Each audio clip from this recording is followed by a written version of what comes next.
दिल्ली के विज्ञान भवन में ऐतिहासिक वार्तालाप का शताब्दी समारोह हो रहा है। प्रधानमंत्री नरेंद्र मोदी का संबोधन आ रहा है। सुनिए। पूर्व घटना को याद करने का साक्षी बन रहा है।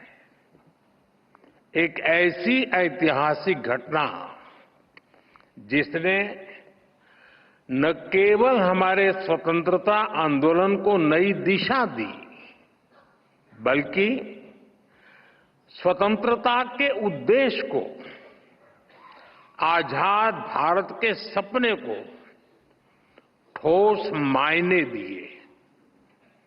100 साल पहले श्री नारायण गुरु और महात्मा गांधी की वो मुलाकात आज भी उतनी ही प्रेरक है, उतनी ही प्रासंगिक है। 100 साल पहले हुई वो मुलाकात सामाजिक समरसता के लिए, विकसित भारत के सामूहिक लक्ष्यों के लिए आज भी ऊर्जा के बड़े स्रोत की तरह है। इस ऐतिहासिक अवसर पर मैं श्री नारायण गुरु के चरणों में प्रणाम करता हूं। मैं गांधी जी को भी अपनी श्रद्धांजलि अर्पित करता हूं।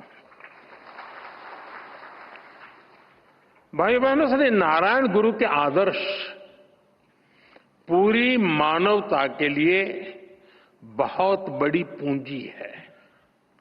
जो लोग देश और समाज की सेवा के संकल्प पर काम करते हैं, श्री नारायण गुरु उनके लिए प्रकाश स्तंभ की तरह है।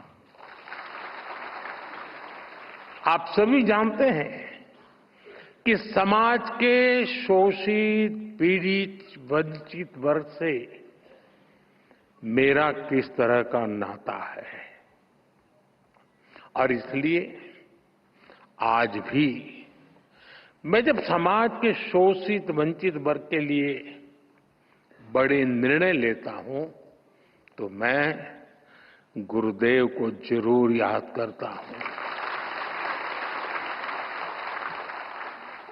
100 साल पहले के वो सामाजिक हालत, सदियों की गुलामी के कारण आई विकृतियां, लोग उस दौर में उन बुराइयों के खिलाफ बोलने से डरते थे, लेकिन श्री नारायण गुरु ने विरोध की परवाह नहीं की। वो कठिनाइयों से नहीं डरे, क्योंकि उनका विश्वास समरसता और समानता में था। उनका विश्वास सत्य, सेवा और सौहार्द में था। यही प्रेरणा हमें सबका साथ, सबका विकास का रास्ता दिखाती है। यही विश्वास हमें उस भारत के निर्माण के लिए ताकत देता है जहां अंतिम पायदान पर खड़ा व्यक्ति हमारी पहली प्राथमिकता है। साथियों, शिवगिरी मठ से जुड़े लोग और संत जन भी जानते हैं कि श्री नारायण गुरु हैं, और शिवगिरी मठ में मेरी कितनी अगाध आस्था रही है। मैं भाषा तो नहीं समझ पा रहा था, लेकिन पूज्य सच्चिदानंद जी जो बातें बता रहे थे, वो पुरानी सारी बातें याद कर रहे थे। और मैं भी देख रहा था कि उन सब बातों पर आप बड़े भाव विभोर होकर के उसके साथ जुड़ जाते थे। और मेरा सौभाग्य है कि मठ के पूज्य संतों ने हमेशा मुझे अपना स्नेह दिया है। मुझे याद है 2013 में, तब तो मैं गुजरात में मुख्यमंत्री था, जब केदारनाथ में प्राकृतिक आपदा आई थी, तब शिवगिरी मठ के कई पूज्य संत वहां फंस गए थे, कुछ भक्तजन भी फंस गए थे। शिवगिरी मठ ने वहां फंसे लोगों को सुरक्षित निकालने के लिए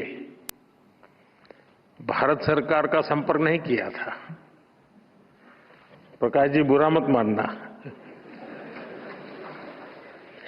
शिवगिरी मठ ने, मैं एक राज्य का मुख्यमंत्री था, मुझे आदेश दिया और इस सेवक पर भरोसा किया कि भाई ये काम तुम करो,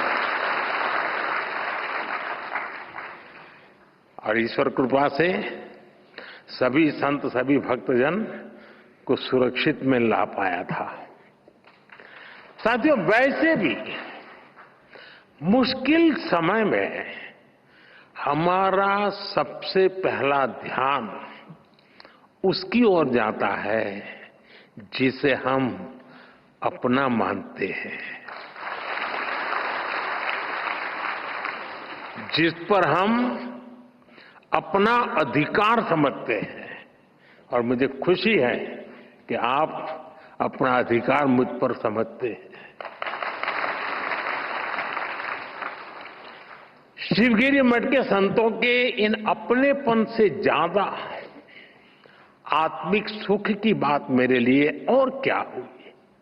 साथियों, मेरा आप सबसे एक रिश्ता काशी का भी है।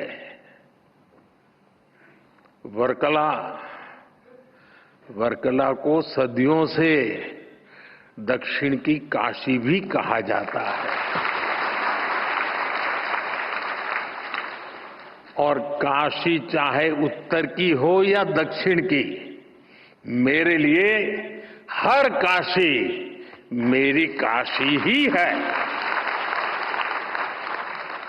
साथियों, मुझे भारत की आध्यात्मिक परंपरा, ऋषियों मुनियों की विरासत, उसे करीब से जानने और जीने का सौभाग्य मिला है। भारत की ये विशेषता है कि हमारा देश जब भी मुश्किलों के भंवर में फंसता है,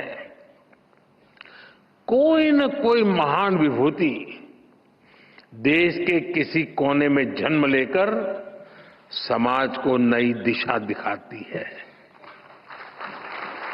कोई समाज के आध्यात्मिक उत्थान के लिए काम करता है, कोई सामाजिक क्षेत्र में समाज सुधारों को गति देता है। श्री नारायण गुरु ऐसे ही महान संत थे।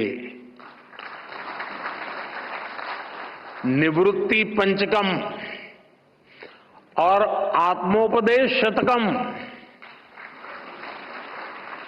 जैसी उनकी रचनाएं ये अद्वैत और अध्यात्म के किसी भी स्टूडेंट के लिए गाइड की तरह हैं। साथियों, योग और वेदांत, साधना और मुक्ति